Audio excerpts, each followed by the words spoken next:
திருச்செந்தூர் கோவிந்தம்மாள் ஆதித்தனார் மகளிர் கல்லூரியில் 2026-2027 கல்வியாண்டிற்கான மாணவர் சேர்க்கை நடைபெறுகிறது.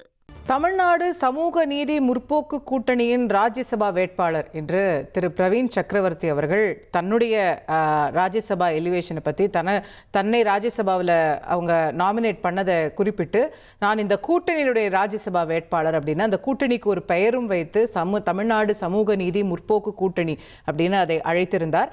அது ஒரு புதிய கூட்டணியாக உருவெடுத்திருக்கிறதா? இப்போது இந்தியா கூட்டணி அப்படின்னு மத்தியில் காங்கிரஸ் தலைமையில் ஒரு கூட்டணி இருக்குது, இங்கே இந்த கூட்டணி இதுதான் பெயரா அப்படிங்கிற கேள்விகள்லாம் எழும்போது, மார்க்சிஸ்ட் கம்யூனிஸ்ட் கட்சி, அந்த கூட்டணியின் அங்கமாக கருதப்படக்கூடிய மார்க்சிஸ்ட் கம்யூனிஸ்ட் கட்சி அதுக்கு மறுப்பு தெரிவித்திருக்கிறது அப்படிங்கிறத பார்க்கிறோம். சிபிஎம் உடைய நிலைப்பாடு என்ன அப்படிங்கிறதையும் நம்ம விரிவாக பார்க்க இருக்கிறோம். நம்முடைய செய்தியாளர் சங்கரன் கூடுதல் விவரங்களோடு இணைகின்றார். சங்கரன், இந்த ட்வீட்டுக்கு மார்க்சிஸ்ட் கம்யூனிஸ்ட் என்ன ரியாக்ஷன் கொடுத்திருக்கிறாங்க? திரு சண்முகம் அவர்களுடைய நிலைப்பாடு என்னவா இருக்கு? வணக்கம் அசோகா.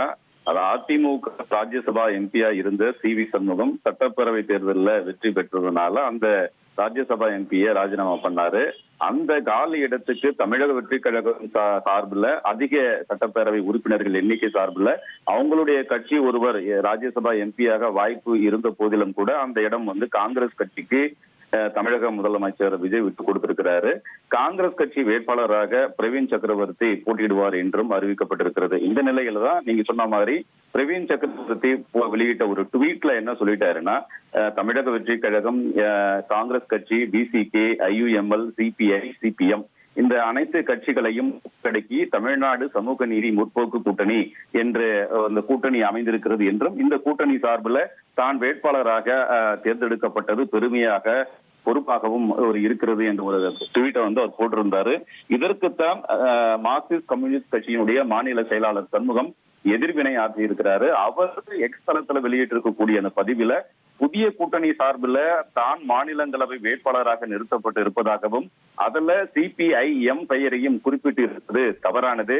கூட்டணி அமைப்பது குறித்தோ இந்த வேட்பாளருக்கு ஆதரவு கேட்டோ யாரும் எங்களை அணுகவோ ஆலோசிக்கவோ இல்லை என்று சண்முகம் தெரிவித்திருக்கிறார். அதோடு தமிழக வெற்றி கழகம் ஆட்சி அமைப்பதற்கு மார்க்சிஸ்ட் கம்யூனிஸ்ட் கட்சி எதன் அடிப்படையில் ஆதரவு தெரிவித்திருக்கிறோம் என்பது ஏற்கனவே நாங்கள் தெளிவாக குறிப்பிட்டிருக்கிறோம். எனவே பிரவீன் சக்கரவர்த்தியுடைய அந்த பதிவு என்பது அதிக பிரசங்கித்தனம் என்றுதான் சொல்ல வேண்டும் என்று அந்த ஒரு காட்டமாக அவருடைய பதிலை எக்ஸ் வலைதளத்துல சண்முகம் வெளியிட்டிருக்கிறாரு. தற்போது எந்த விவகாரம் அரசியல்ல ஒரு பரபரப்பை ஏற்படுத்தியிருக்கிறது அசோகா.